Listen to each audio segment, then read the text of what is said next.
Matapos ang hagupit ni Bagyong Tino, personal na bumisita si Police Regional Office 13 Regional Director, Police Brigadier General Marciano Mariano Magistrado IV upang kumustahin at tiyakin ang kaligtasan ng mga pamilyang labis na naapektuhan ng pagbaha sa mga evacuation center ng Butuan City. Patrolman Nicole Villanueva, ibalita mo.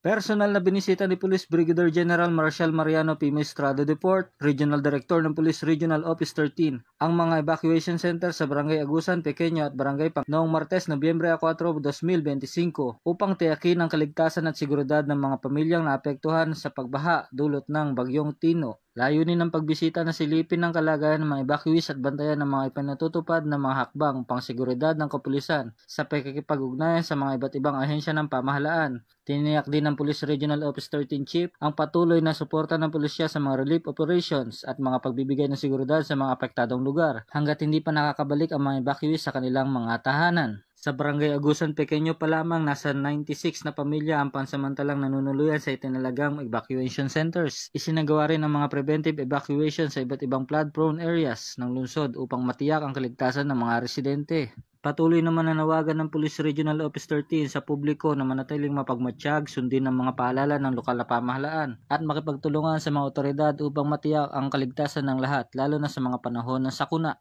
Mula dito sa tahanan ng Caraga Police, ako ang iyong Police News Network First Standard, Patrolman Nicole Villanueva, alagad ng batas, tagataguyod ng Balitang Police.